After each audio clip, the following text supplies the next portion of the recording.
আজি আপোনালোকৰ আগত মই গাজৰৰ হালৱা বনাম। হালৱাটো মই দুটা পদ্ধতিৰে বনাম। প্ৰথমটো পদ্ধতিৰ কাৰণে মই এনেকুৱা ৰঙা গাজৰ আধা কেজিমান লৈছোঁ।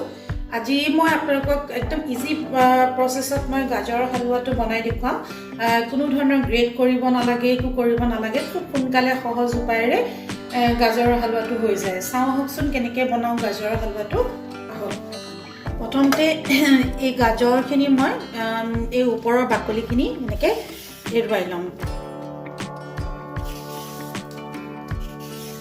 এৰুৱাই লৈ ভালকৈ ধুই ল'ম গোটেইকেইটা গাজৰ। এই গাজৰখিনি এতিয়া মই ধুই ল'লোঁ বাকলিটো গুচাই। এই গাজৰখিনি এনেহ'লে গ্ৰেট কৰিব লাগে, গ্ৰেট নকৰোঁ আমি, গ্ৰেট কৰিবলৈ বৰ অশান্তি লাগে। গাজৰৰ হালৱা বনাবলৈ সেইকাৰণে মানুহে অশান্তি পায়। তাৰ কাৰণে মই এটা ইজি প্ৰচেছ আপোনালোকক দেখুৱাই দিওঁ আজি। এই গাজৰবোৰ আমি অকণমান সৰু সৰু কৰি কুটি ল'ম ইয়াতে। এইখিনি মই এতিয়া সৰু সৰুকৈ কাটি ল'লোঁ। কাটি লোৱাৰ পিছত মই কোৱাৰ দৰে আপোনালোকে ভেজিটেবল চপাৰত চপ কৰি ল'ব পাৰে, কিন্তু মই এতিয়া এইখিনি মিক্সি গ্ৰাইণ্ডাৰত অলপমান গ্ৰাইণ্ড কৰি ল'ম।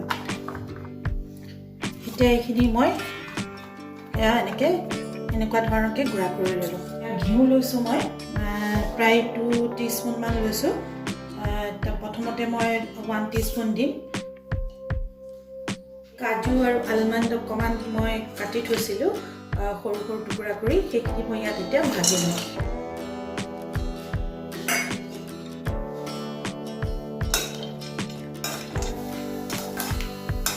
এইখিনি অলপ মচলাৰ দৰে হৈছে, ভজা হৈ গৈছে। বেছিকৈ ভাজিলে আৰু তিতা হৈ যাব, গতিকে ইমানতে মই নমাই থ'ম। এইখিনি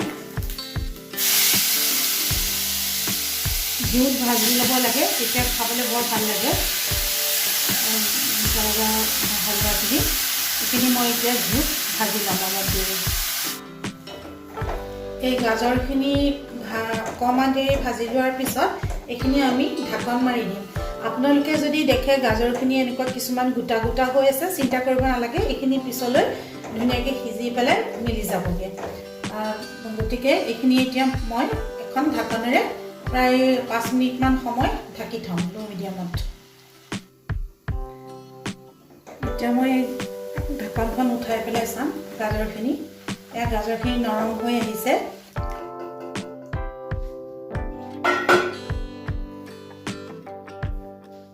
মই ইয়াত এতিয়া গাখীৰখিনি দি দিলোঁ, 1 পোৱা গাখীৰ।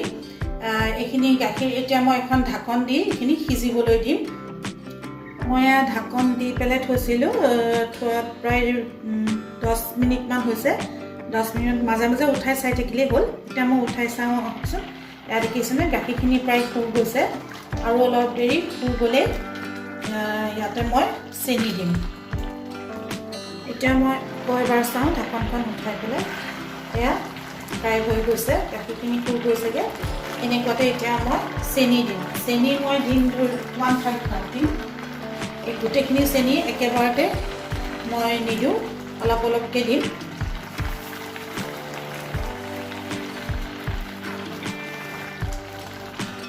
চেনি দি অকণমান মই ভাজি ল'ম। এতিয়া আৰু মই ঢাকন নামাৰোঁ, কাৰণ এতিয়া এনেকৈ চেনিৰে মই ভাজি থাকিম, আৰু চেনিৰ পৰা এটা পানী ওলাব, সেই পানীখিনিয়ে এইখিনি ভালদৰে সিজাই দিব, আৰু চেনিখিনি কেৰেমেলাইজ হৈ পেলাই এটা ধুনীয়া ৰং হৈ আহিব। ইয়াত কোনো ফুড কালাৰ নিদিলেও হৈ যায়। এইখিনি এতিয়া মই বাকীখিনি চেনিও ইয়াতে দি দিম। এইখিনি মোৰ প্ৰায় ভজা হৈছে। এতিয়া মই ইয়াতে ইলাচি পাউডাৰ অকণমান, এই পাউডাৰ অলপ ইয়াতে দি দিছোঁ। ভাজি থৈছিলোঁ কাজু আৰু আলমণ্ড, সেইখিনিও ইয়াতে মই অলপ মিক্স কৰি দিম। এতিয়া লাষ্ট ইয়াতে যিটো মানে ইয়াৰ সোৱাদটো একদম দুগুণ কৰি তুলিব, সেইটো হৈছে ইয়াতে অকণমান আৰু ঘিউ দিব লাগিব। 1 টিস্পুন মই ইয়াতে আৰু ঘিউ দি দিছোঁ। ইয়াত মাৱা আছিলে মোৰ অকণমান, ইয়াত মাৱা অকণমান দি দিছোঁ মই, মানে স্পেচ কৰি দি দিছোঁ। সেইখিনি মই এতিয়া এইটো বলত উলিয়াই থ'ম।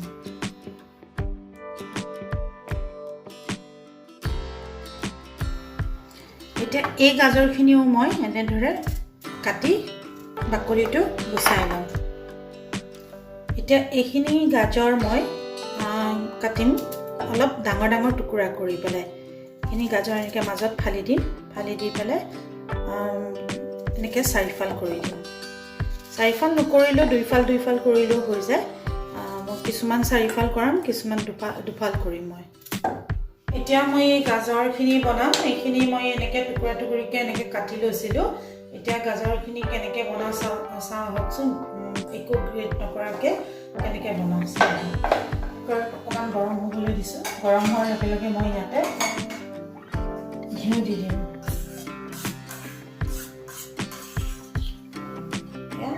1 টিস্পুন হাফ কেজি গাজৰ লৈছোঁতো গতিকে মই 1 টিস্পুন দি দিছোঁ ঘিউখিনি গৰম হৈছে এতিয়া মই এই ঘিউখিনিতে অলপমান ইলাচি পাউডাৰ দিম দুটাকে দিলে ভাল হয় খালি খালি মই এনেকৈ পাউডাৰ আছিলে পাউডাৰকে দি দিছোঁ গাজৰখিনিতে মই ভালদৰে ভাজি লওঁ সেয়া মই গাজৰখিনি ভজা হৈ গৈছে প্ৰায় 5 মিনিটমান সময় মই এনেদৰে ভাজিলোঁ লৰাই এতিয়া মই এই গাজৰখিনি ঢাকন লগাই দিম প্ৰেছাৰ কুকাৰটো হুইচেল মাৰিবৰ কাৰণে এতিয়া মই ঢাকন লগাই দিলোঁ আৰু পানী নিদিয়াকৈ এইটো মই হুইচেল মাৰিব লাগিব এইটো প্ৰায় 2টা হুইচেল মাৰিলে এইটো মই কমাই দিম এতিয়া মই প্ৰেছাৰ কুকাৰটো বন্ধ কৰি থওঁ 3 মিনিটমান সময় হৈ গৈছে এতিয়া মই এই প্ৰেছাৰ কুকাৰটো ঠাণ্ডা হ'বলৈ দিম খুলি নিদিব হুইচেলটো এইটো ঠাণ্ডা হ'বলৈ দিব লাগিব কমপ্লিট তাৰপিছত আমি ঢাকনখন খুলিম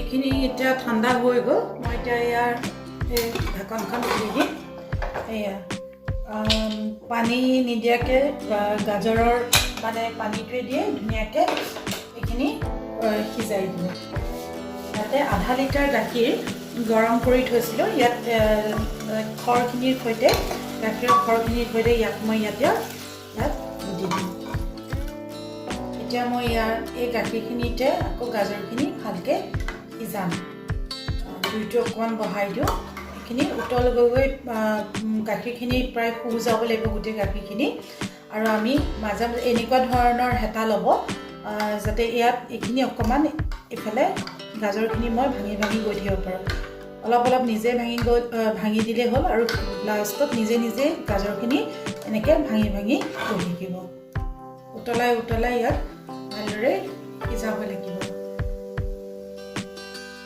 এতিয়া মই চেনি মিক্স কৰিম এইখিনি প্ৰায় 1/3 কাপ গ্ৰাম হিচাপে ধৰি লওক 100 গ্ৰাম মান ল'লে হয় যদি কমকৈ খায় তাতকৈ 100 গ্ৰামতকৈ কমকৈ চেনি দিব পাৰে এতিয়া মই এইখিনি ইয়াতে দি দিম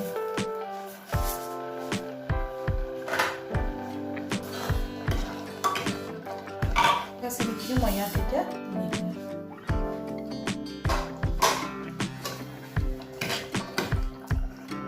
চেনিৰ পৰা পানী ওলাব চেনিৰ পানীখিনি আৰু গাখীৰখিনি ভালদৰে শুকাব লাগিব ইমান দেৰি মই এইখিনি বনাব লাগিব মই জুইটো অলপমান বঢ়াই দিম এতিয়া সোনকালে যায় যাতে তাৰ কাৰণে অকণমান জুইটো বঢ়াই দিছোঁ ইয়াতে মই এতিয়া 1/4 টিস্পুন ৰেড ফুড কালাৰ দিম ইয়াতে এতিয়া মই ড্ৰাই ফ্ৰুটছখিনি দি দিম কাজু আৰু আলমণ্ড ইয়াতে মই দি দিছোঁ আৰু অকণমান লাষ্টত গাৰ্নিছ কৰিবৰ কাৰণে থৈ দিছোঁ আমি গ্ৰেট নকৰাকৈ ধুনীয়াকৈ এনেকৈ প্ৰেছাৰ কুকাৰত বনাব পাৰোঁ আমাৰ কষ্টটো বহুত লাঘৱ হৈ যায়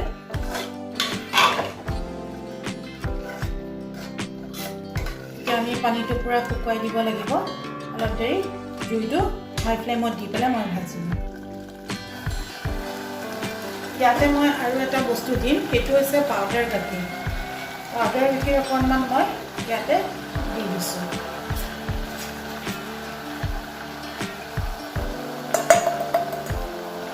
3 টেবুলস্পুন মান মই ইয়াতে পাউডাৰ গাখীৰ দি দিছোঁ ধুনীয়া এটা ক্ৰীমি টেক্সচাৰ আহিব এতিয়া মই আকৌ এয়া লাষ্টত এয়া 1 টিস্পুন ঘি দি দিছোঁ হালৱাখিনি ঘিউটো বেছি হ'লে খাবলৈ বেছি সোৱাদ হয় কাৰণে অলপ ঘিউটো দিব লাগিব মোৰ হালৱা প্ৰায় হৈ গৈছে অকণমান লৰাই মেলি মই এতিয়া নমাই